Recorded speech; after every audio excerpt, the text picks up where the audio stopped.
एक बार दुष्यंत वन में अपने कुछ सैनिकों के साथ शिकार खेलने के लिए गए हुए थे। उधर ही वे कण्व मुनि के आश्रम पर जा पहुंचे। उस आश्रम पर देव माया के समान मनोहर एक स्त्री बैठी हुई थी। उसके लक्ष्मी के समान अंगी कांति से वह आश्रम जगमगा रहा था। उस सुंदरी को देखते ही दुष्यंत मोहित हो गए और उससे बातचीत करने लगे।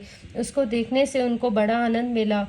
उनके मन में काम वासना जागृत हो गई और थकावट दूर करने के बाद उन्होंने बड़ी मधुर वाणी से मुस्कुराते हुए पूछा, कमल दल के समान सुंदर नेत्रों वाली देवी तुम कौन हो और किसकी पुत्री हो? मेरे हृदय को अपनी ओर आकर्षित करने वाली सुंदरी, तुम इस निर्जन वन में रहकर क्या करना चाहती हो? सुंदरी, मैं स्पष्ट समझ रहा हूँ कि तुम किसी क्षत्रिय की कन्या हो, क्योंकि पुरुवंशियों का चित्त कभी भी अधर्म की ओर नहीं झुकता। शकुंतला ने कहा, आपका कहना सत्य है। मैं विश्वामित्र जी की पुत्री हूँ। मेनका, अप्सरा ने मुझे वन में छोड़ दिया था। इस बात के साक्षी मेरा पालन पोषण करने वाले महर्षि कर्ण, वीर शिरोमणि, मैं आपकी क्या सेवा करूँ? कमल नयन, आप यहाँ बैठिए और हम जो कुछ आपका स्वागत सत्कार करे उसे स्वीकार कीजिए। आश्रम में कुछ निवार तिन्नी का भात है, आपकी इच्छा हो तो भोजन कीजिए और जचे तो यही ठहरिए। सुंदरी, तुम कुशिक वंश में उत्पन्न हुई हो, इसलिए इस प्रकार आतिथ्य सत्कार तुम्हारी योग्य ही है, क्योंकि राजकन्याएं स्वयं ही अपने योग्य पति को वरण कर लिया करती हैं। और शकुंतला की स्वीकृति मिल जाने पर देश काल और शास्त्र की आज्ञा को जानने वाले राजा दुष्यंत ने गंधर्व विधि से धर्मानुसार उसके साथ विवाह कर लिया। राजर्षि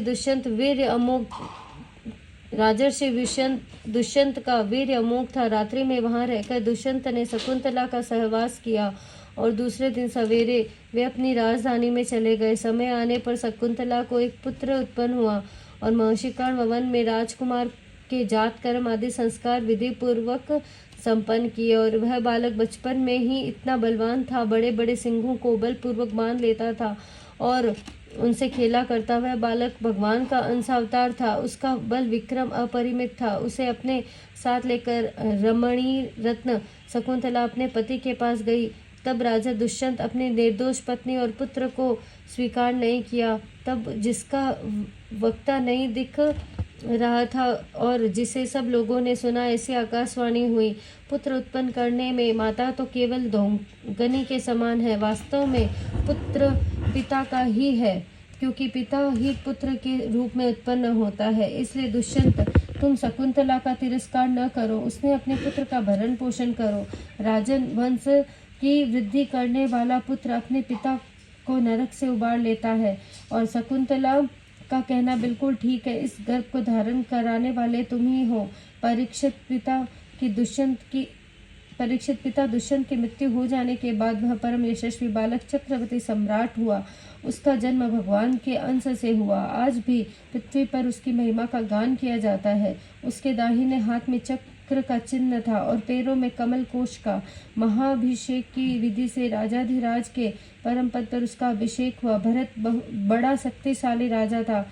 भरत ने ममता के पुत्र दीर्घतमा मुनि को पुरोहित बनाकर गंगा तट पर गंगा सागर से लेकर गंगोत्री पर्यंत तक 55 पवित्र अश्वमेध यज्ञ किए और इसी कारण यमुना तट पर भी प्रयाग से लेकर यमुनोत्री तक उन्होंने 78 अश्वमेध यज्ञ किए और इन सभी यज्ञों में उन्होंने अपार धनराशि का दान किया। दुष्यंत कुमार भरत का यज्ञ अग्नि स्थापन बड़े ही उत्पन्न गुण वाले स्थानों में किया गया और उस स्थान में भरत ने इतनी गोएं दान की दी थी कि 1000 ब्राह्मणों में प्रत्येक ब्राह्मण को एक एक बद्व गोएं मिली थी। और इस प्रकार राजा भरत ने उन यज्ञों में 133 घोड़े बांधकर समस्त नरपतियों को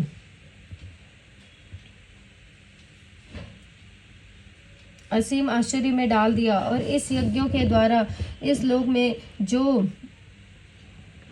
में जो राजा भरत को परम यश मिला ही अंत में उन्होंने माया पर भी विजय प्राप्त कर ली और देवताओं के परम गुरु भगवान श्री हरि को प्राप्त कर लिया। यज्ञ में एक कर्म होता है मणमशणार और उसमें भरत ने सुवर्ण विभूषित श्वेत दांतों वाले तथा काले रंग के 14 लाख हाथी दान किए। भरत ने तो जो महान कर्म किया वह न तो कोई राजा कर सका था और न आगे ही कोई कर सकेगा। क्या कभी कोई हाथ से स्वर्ग को छू सकता है? भरत जी ने दिग्विजय के समय की रात हूण, यवन, अंधक, कंगक और खशक और मलिक्ष आदि समस्त ब्राह्मण द्रोही राजाओं को मार डाला।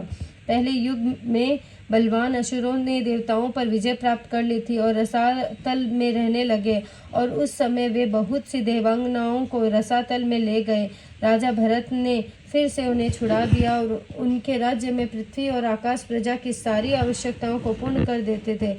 पृथ्वी भरत ने 27,000 वर्ष तक समस्त दिशाओं का एक छंद्र शासन किया। अंत में सार्वभौम सम्राट भरत ने यही निश्चय किया कि लोकपालों को भी चकित कर देने वाले ऐश्वर्य, सार्वभौम संपत्ति, अखंड शासन और यह जीवन भी मिथ्या ही है। यह निश्चय करके वे संसार से उदासीन हो गए। परीक्षित विदर्भ राज की 3 कन्याएं सम्राट भरत की पत्नियां थी। वे उनका बड़ा आदर भी करते थे, परंतु जब भरत ने उनसे कह दिया कि तुम्हारे पुत्र मेरे अनुरूप नहीं है, तब वे डर गईं। कहीं सम्राट हमें त्याग न दे, इसलिए उन्होंने अपने बच्चों को मार डाला और इस प्रकार सम्राट भरत का वंश वितत अर्थात विच्छिन्न होने लगा।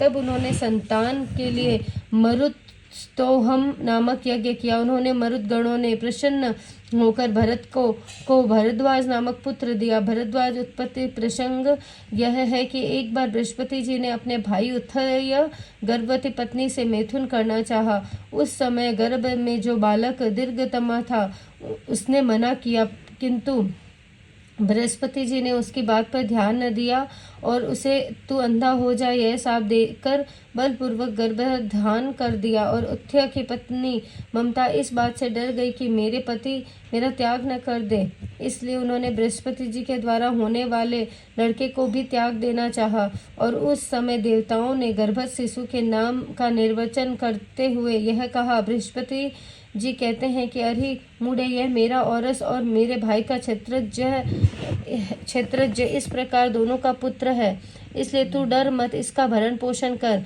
इस पर ममता ने कहा, बृहस्पति यह मेरे पति का नहीं है, हम दोनों का ही पुत्र है, इसलिए तुम ही इसका भरण पोषण करो। और इस प्रकार आपस में विवाद करते हुए माता पिता दोनों ही इसको छोड़कर चले गए। इसलिए इस लड़के का नाम भारद्वाज हुआ। और देवताओं के द्वारा नाम का ऐसा निर्वचन होने पर भी ममता ने यही समझा कि मेरा यह पुत्र विधत अर्थात अन्याय से पैदा हुआ है, अतः उसने उस बच्चे को छोड़ दिया। अब मरुदगणों ने उसका पालन किया और राजा भरत का वंश नष्ट होने लगा।